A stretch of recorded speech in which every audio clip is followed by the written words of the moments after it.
चलिए आज मैं आपको black book of English vocabulary का जो वन वर्ड सब्स्टिट्यूशंस है का तीसरे नंबर का वीडियो बनाने जा रहा हूँ। और गुड मॉर्निंग टू ऑल। और आज आप देखेंगे क्या कि एक नया वर्ड फिर मैं आपको बताऊंगा कि इस वर्ड का ओरिजिन कहाँ से है, इस वर्ड का आखिर रूट वर्ड कहाँ से है, और अगर मैं बात करूं कि इसका मतलब यही क्यों निकलता है, इसके बारे में अभी मैं आपको बताऊंगा। अभी आप इसमें देखेंगे कि यहाँ लिखा है कि an extreme fear of being in a small confined place. अगर देखा जाए कि एक ऐसा व्यक्ति जिसको छोटे से कमरों में रखने के बाद उसे डर लगता है, छोटे से जगहों में रहने के बाद उसे डर लगता है, एक्सट्रीम फियर, हद से ज़्यादा डर, कहाँ रख दिया जाए तो कन्फाइंड प्लेस में। कन्फाइंड मतलब सीमित, छोटा सा जगहों में उसे रख दिया जाए तो उस प्रकार के व्यक्ति का जो डर है उसे क्या कहते हैं, तो उस डर को हम कहते हैं क्लॉस्ट्रोफोबिया। क्या कहते हैं उसे कहते हैं क्लॉस्ट्रोफोबिया। मतलब क्या कि छोटे जगह में होने का डर, जो कि ये नाउन है। पार्ट्स ऑफ स्पीच की दुनिया की मैं बात करूं तो ये क्या है, नाउन है, क्लॉस्ट्रोफोबिया। अब आपको पता होना चाहिए कि किसी भी वर्ड में अगर फोबिया वर्ड लिखा मिले जो कि एक सफिक्स है, कौन सा सफिक्स, वो भी इंग्लिश सफिक्स है, और ये ग्रीक वर्ड से आया है। ग्रीक वर्ड किससे आया, वो फोवस से, PHOBOS, फोवस वर्ड से आया, जिसका मतलब होता है फियर।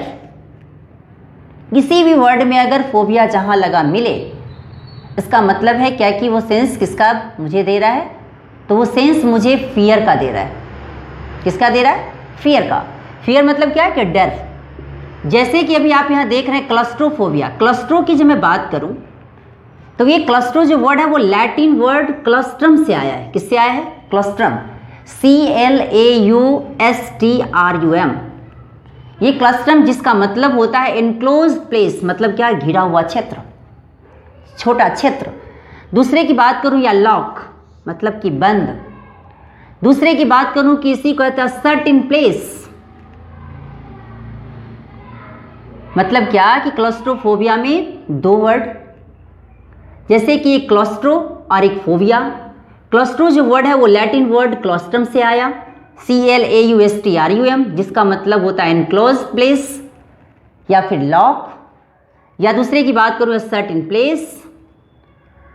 उसके बाद की बात आती है जो कि फोबिया जो वर्ड है वो ग्रीक वर्ड फोवस से आया, PHOBOS, जिसका मतलब क्या होता है, फियर, अर्थात छोटे जगह में होने का डर। उसी को हम किसके नामों से जानेंगे, उसी को बोलेंगे क्लॉस्ट्रोफोबिया। अब आपको इसके बाद जब मैंने बताया कि किसी भी वर्ड में फोबिया वर्ड लगा देने के बाद, जो कि वो इंग्लिश सफिक्स है, इसे लगा देने के बाद जब इसका मतलब फियर से है, डर से हो जाता है, तो उसके अलावा और सारे वर्ड को जब आप देखेंगे तो आपको पता चलेगा कि जैसे मैंने बताया क्लॉस्ट्रोफोबिया, तो इसका मतलब मैंने बताया छोटी जगह में होने का डर। इसके बाद की मैं बात करूं कि एक वर्ड आता है अगोराफोबिया, AGORAPHOBIA। ये अगोराफोबिया क्या होता है, तो ये अगोराफोबिया, जैसे कि इसमें आप देख रहे हैं कि छोटे जगहों में, घिरे हुए क्षेत्र में रहने का डर,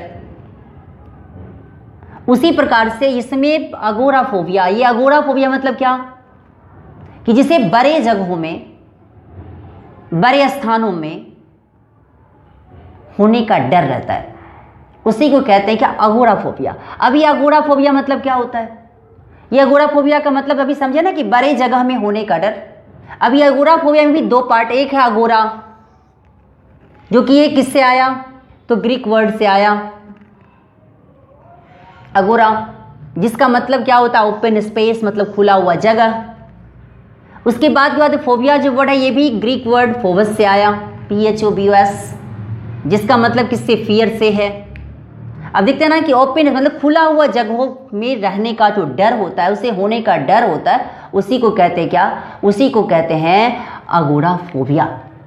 दूसरे की बात करूं कि अब मैं बात करता हूं जीनेफोबिया की। GENEPHOBIA,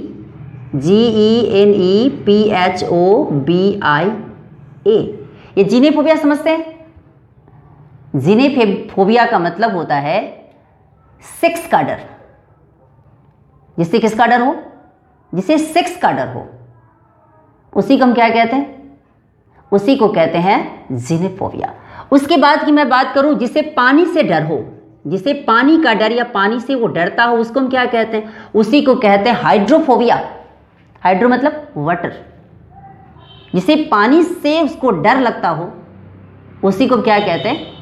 उसी को कहते हैं हाइड्रोफोबिया।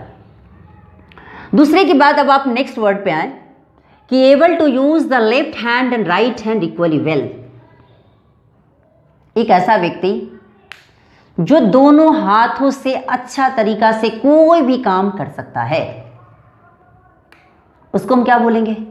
तो अभी आप देख रहे हैं क्या दिया, able to use the left hand and right hand equally well. जो राइट एंड लेफ्ट दोनों हाथ को अच्छे तरीकों से बराबर रूपों से उसका यूज करने के लिए अवल हो, उसको हम क्या बोलते हैं? उसी को बोलते हैं एम्बीडेक्स्ट्रस। उसी को क्या बोलेंगे? इसी को बोलेंगे एम्बीडेक्स्ट्रस।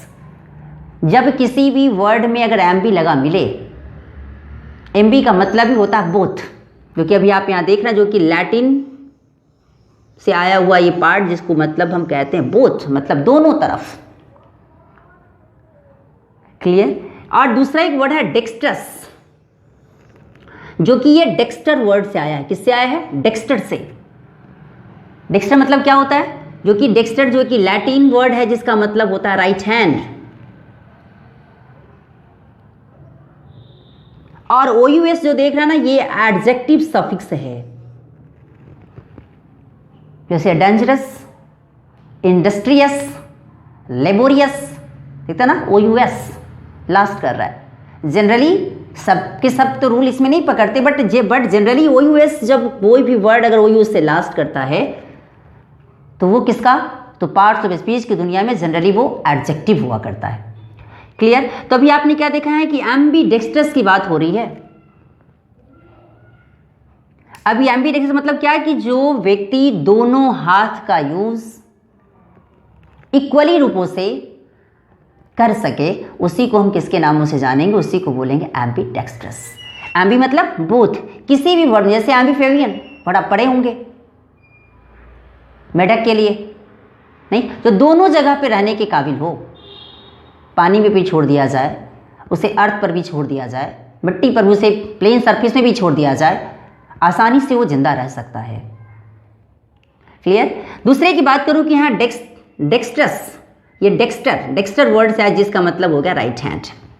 दूसरे की बात करूं क्या, कि अब एक नया वर्ड एक आपको मिलता है डेक्स्ट्रस। यहाँ आप आपके मन में कंफ्यूजन हो रहा होगा कि सर कि यहाँ DEXTEROUS क्यों नहीं लगाया आपने? लेकिन जब ये नया वर्ड जब बनाएंगे तो एम्बीडेक्स्ट्रस, तो इसमें TER आपको नहीं लगाना है, केवल TR लगा के ही छोड़ना है आपको एम्बीडेक्स्ट्रस लिखते वक्त। लेकिन जब आप अगर लगाते हैं डेक्स्ट्रस, DEXTEROUS, ये डेक्स्ट्रस का मतलब होता है स्किलफुल।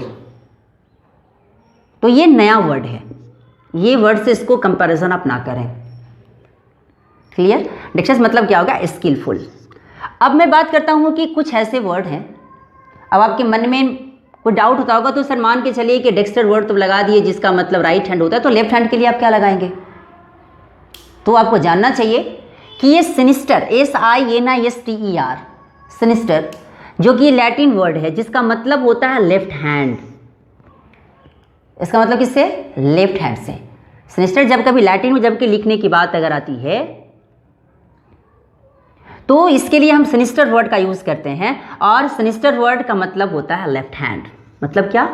बायां हाथ की बात हो रही है। क्लियर? दूसरे की बात करते हैं क्या, कि जब इंग्लिश में, अगर इसी इंग्लिश में अगर सिनिस्टर वर्ड को आप अगर देखेंगे, तो इसका मतलब हो जाता है थ्रेटनिंग या एविल या डेंजरस। ये लैटिन के बारे में मैंने आपको बताया कि लैटिन में जब कभी सिनिस्टर वर्ड का जब मीनिंग देखेंगे, तो इसका मतलब होता है लेफ्ट हैंड। लेकिन वैसे जब इस सिनिस्टर वर्ड को जब आज अगर आप अगर इंग्लिश की दुनिया में देखेंगे, तो इसका मतलब होता है थ्रेटनिंग, एविल, बुराई या खतरनाक, डेंजरस। क्लियर। इसी को जब मैं बात करूं कि फ्रेंच में हम लेफ्ट हैंड के लिए किस वर्ड का यूज़ करते हैं, तो इसके लिए हम गॉचे वर्ड का यूज़ करते हैं। किसका? गॉचे, GAUCHE। ये कौन सा वर्ड है? फ्रेंच है। फ्रेंच में जब अगर लेफ्ट हैंड के लिए जब किसी वर्ड का अगर हम यूज़ करेंगे तो उसके लिए हमें कौन सा वर्ड लिखना पड़ेगा? तो उससे के लिए हमें गॉचे लिखना पड़ेगा। क्लियर। तो अभी आपने देखा क्या कि अभी कि एक छोटी जगह में होने के डर को हम क्या कहते हैं, या फिर बड़ी जगह में होने का डर को हम क्या कहते हैं। अभी आपने देखा क्या कि सेक्स के डर को हम क्या कहते हैं। दूसरे की बात करूं कि पानी से जो किसी बच्चे को या किसी व्यक्ति को डर लगता है उसको हम क्या कहते हैं। इवन आपको ये भी जान के खुशी होगी कि जो व्यक्ति को शादी करने का डर होता है उसको हम क्या कहते हैं? शादी करने के डर को हम गैमोफोबिया कहते हैं। GAMOPHOBIA, gamophobia. और गैमोफोबिया के बारे में जब आप स्टडी करेंगे तो आपको पता चलेगा गैमो जो वर्ड है वो गैमस वर्ड से आया है। किससे आया है? गैमस। गैमस का मतलब होता है मैरिज। और पुनः फिर वही बातें आ गई फोबिया, जो कि फोबस वर्ड से आया। फोबस का मतलब क्या हो गया? फियर। एक ऐसा व्यक्ति जिसे शादी करने का डर हो, जिसे शादी करने का डर सताता हो, उसी को हम क्या कहते हैं? उसी को कहते हैं गैमोफोबिया। तो अभी आपने देखा कि इसके बाद एक ऐसा व्यक्ति जो right hand and left hand दोनों का यूज एक तरीका से कर सके, उसके बारे में भी अभी आपने सीखा। लेफ्ट हैंड के लिए कौन सा वर्ड लैटिन में यूज़ करते हैं उसके लिए भी सीखा। अभी सिनिस्टर वर्ड को इंग्लिश में हम क्या कहते हैं उसके बारे में भी अभी आपने देखा। और साथ साथ में फ्रेंच में गॉचे का मतलब ही लेफ्ट हैंड होता है। क्लियर। तो इस रूप से अभी आपने इतने सारे वर्ड की स्टडी आपने अभी करा है। और ये वीडियो आपको कैसा लगा इसके बारे में लाइक, सब्सक्राइब एंड कमेंट्स करना ना भूलें, और उसे शेयर भी करें। और आगे आने वाले दिनों में मैं आपको जो कॉमन एरर्स होता है, आखिर कहाँ कहाँ किस सेक्शन में कहाँ वो गलत है, उसे भी मैं आपको बताऊंगा। Thanks a lot.